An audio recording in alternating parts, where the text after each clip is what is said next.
Xunaan, who secretly entered through the palace's back door, ran toward the servant quarters downstairs.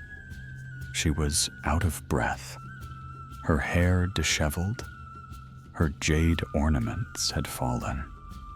When she knocked on the door, the old servant Ixchel opened it. "Princess," she said in shock, "at this hour, in this state." What happened? Xunaan entered, closed the door. "Ixchel, you must tell me the truth. Did my father really die from illness?" The old woman's face paled. Her hands trembled. "Princess, Please!" Xunaan held her hands. "I've always trusted you. You carried me in your arms when I was a baby. Please." Tears flowed from Ixchel's eyes. "I knew," she said in a broken voice. "I've known since that day, but I had no proof. Who would have listened to me if I spoke? I'm just a servant." "What did you know?" Xunaan's voice was desperate. "The morning your father died, I was the one who brought tea to his room. But I saw someone at the door. He was quickly moving away. That was the day you met that warrior, Tzacol. But he had been to the palace before. A week earlier, at night, he had secretly entered the kitchen. And the tea served to my father. It was prepared with the teapot Tzacol had touched," Ixchel cried, sobbing. "Forgive me, princess. I should have said something, but I was afraid." That man was dangerous. Xunaan leaned against the wall. Everything was becoming clear now. Tzacol had killed her father. The plan had been in preparation for a long time. And Xunaan, naive, foolish Xunaan, had fallen for his game. "Princess, what will you do?" asked Ixchel. Xunaan wiped her eyes. The pain inside her was turning to anger. "I will avenge my father, and I will protect my kingdom." But first, she had to do something. The lunar eclipse ceremony was in 3 days, and Xunaan had to make a plan. What you're seeing now is nothing, because the naive princess inside Xunaan died that night. In her place, a queen seeking revenge was born. The next day, Xunaan found High Priest Apuk at the temple. When the old man saw her, he looked at her with concern. "You were right," said Xunaan, her voice determined. "Tzacol is a traitor. He killed my father, and now he's trying to seize my kingdom." Apuk nodded. "I knew it. But princess, without proof, we cannot accuse anyone. The palace guards. Some are in collaboration with him," Xunaan interrupted. I saw everything." "Then what should we do?" asked the priest. Xunaan looked at her jade necklace. The necklace Tzacol still had, but Xunaan had one more in her own collection. Large, valuable, with a secret compartment inside. This necklace, said Xunaan, showing the necklace, has a secret compartment inside. My father showed it to me when I was a child. Important messages can be hidden inside. What are you planning to do?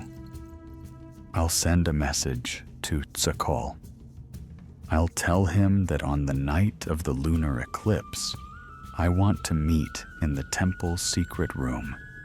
There, I'll tell him I'll hand over my noble title to him, that I'll run away with him. Apuk was surprised. But this is madness. He could harm you. No, Xunaan shook her head. Because you and the trusted guards will be hiding there. When Tzacol confesses his plan, you'll all witness it, and you'll capture him. The priest thought. Risky. But we have no other choice. Only this way can we capture him with all his accomplices. This is where everything changed, because the plan was flawless. But Xunaan hadn't calculated one thing: how little Tzacol valued her. The night of the lunar eclipse arrived. The temple square was filled with people. Torches burned, drums played, priests chanted hymns. Xunaan wore her ceremonial clothes, decorated with gold and jade. But storms raged in her heart. Tzacol was in the crowd. Xunaan winked at him. According to their plans, during the ceremony, they would secretly slip to the back of the temple. But when Xunaan went, there would be secret guards with her. As the moon darkened, Xunaan descended the temple stairs. Tzacol followed her. They entered the secret room, the place where ancient temple priests stored treasures. The walls were covered with jade and gold. Xunaan, said Tzacol, with a fake smile on his face. Thank you for choosing this place. Tonight, we'll build a new life together. Yes, said Xunaan, her voice trembling but determined. But first, I want to ask you something. Of course, my love. How did my father die? Tzacol's face changed. The smile froze. What? What do you mean? I know, Tzacol. Xunaan took a step forward. Tears were gathering in her eyes, but her voice was strong. I know everything. You killed him. Poisonous herb tea. You secretly entered the palace kitchen. Tzacol stepped back. Then he laughed. A cold, merciless laugh.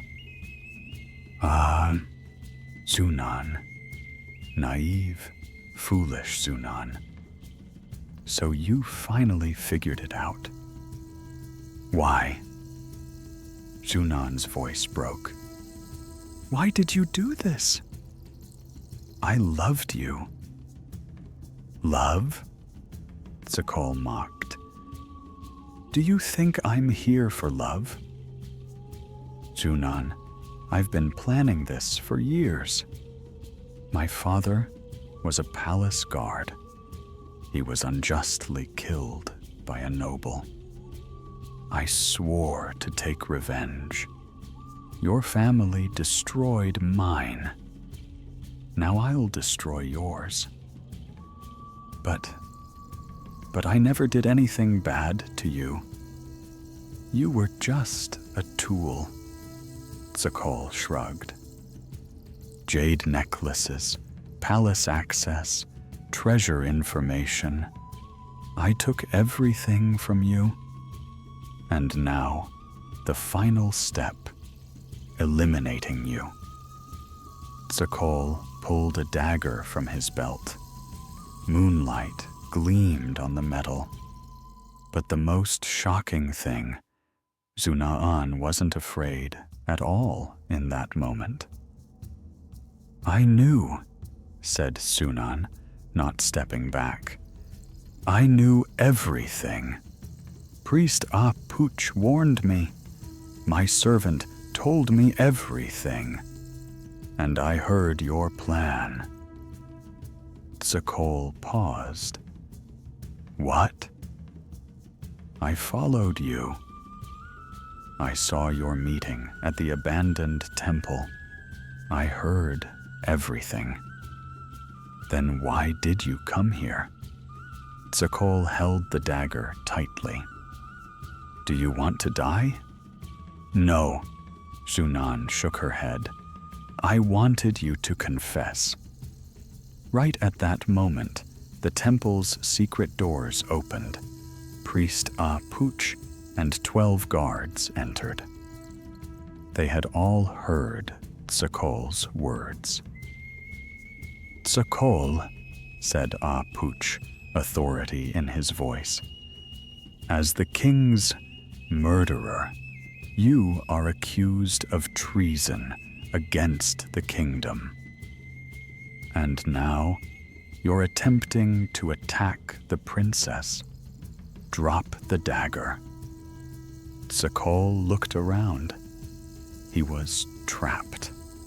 In anger, he threw the dagger. "All of you, nobles like you've always crushed people like us. I was just taking what's rightfully mine." "No," said Xunaan, her voice calm but filled with pain. "You were taking revenge. But from the wrong person. You never asked my father. Maybe your father's killing was a mistake. Maybe justice could have been served. But you used love as a weapon. You harmed an innocent heart." Looking at Tzacol, she added, "You didn't love me, I know. But I loved you. And this was the greatest betrayal." The guards arrested Tzacol. As they took him away, Tzacol looked at Xunaan one last time. Was there regret in his eyes? Xunaan wasn't sure, and she didn't care anymore. Wait a minute. Don't miss this detail. As Tzacol was being taken away, the jade necklace fell from his pocket and rolled to the ground. The necklace Xunaan had given him. Among the stones, there was a small blood stain. Her father's blood. Days passed. Tzacol and his accomplices were tried. According to Maya law, as a king's murderer, Tzacol was exiled to the depths of the Seba forest, alone, helpless, banished from society. In ancient Maya, there was no heavier punishment than this. Instead of dying, they were condemned to live with loneliness and regret. Xunaan knelt before her father's tomb in the temple. The jade necklace she held, the necklace recovered from Tzacol, gleamed in the moonlight. "Father," she said, her voice a whisper, "I avenged you. but I still feel empty inside, because the person I thought I loved never existed. It was a dream, a lie. Priest Puk came to her side. Princess, what will you do now? Xunaan stood up. She placed the jade necklace on her father's tomb. This necklace can no longer stay with me. It should stay with my father, as a reminder of how precious trust is. A wise decision, said the priest. And I, continued Xunaan, fixing her eyes on the temple summit, will be a stronger leader, like my father. But more just, I will listen better to our lower class people, because Tzacol was right about one thing. There is injustice in our system, and I will change it. Puk smiled. Your father would be proud. But the most shocking thing, Xunaan didn't cry that night, because her tears had long since run dry. In their place came determination and strength. 3 months later, Xunaan ascended to the throne as queen. At the ceremony, the people cheered for her. But Xunaan heard most of all the applause from the lower class farmers, warriors, and servants. Her first decision was to strengthen justice between classes. She enacted new laws. Lower class people could now present their complaints in the palace. They could appeal to court for injustices. Tzacol taught me a lesson, she said, speaking to the people in the temple square. He showed us that injustice grows silently, and eventually it burns everyone. I, as your queen, will ensure this never happens again. The people shouted with enthusiasm. The old naivety was no longer in Xunaan's eyes, but in its place was wisdom and strength. That night, alone in her chamber, Xunaan stood before the mirror. Jade earrings, golden crown, queen's dress. But inside her, that young, naive princess was still there. The girl who fell in love with Tzacol, who wanted to believe in the stars. Farewell, she said to her reflection. Farewell, old Xunaan. You are in the past now. And she closed the door. Years later, Xunaan became a legend. She was known as the Queen of Jade Tears for both her power and her compassion. The Maya kingdom experienced its brightest age during her reign. But no one knew that Xunaan still went to that ceiba tree at night. In the moonlight, she looked at her jade necklace, the one she had made in honor of her father, containing one jade stone from Tzacol's necklace. You broke me, she whispered to the moonlight. But the broken places made me stronger. Like jade, even if it breaks, the pieces are still valuable. And right at that moment, the wind rustled the leaves. Xunaan smiled, sad but peaceful, because she had learned the greatest lesson. True strength doesn't come from never breaking. It comes from putting yourself back together after shattering into pieces. The moon rose over the temple pyramid, and Xunaan, the queen of Jade Tears, walked toward her palace, alone, but never lonely again, because she had found herself. In the Maya lands, they still tell the story of Princess Xunaan, the woman who turned betrayal into wisdom, pain into power, and Jade Tears into a crown. Her legacy reminds us the heart may break, but like jade, it becomes more precious in its brokenness.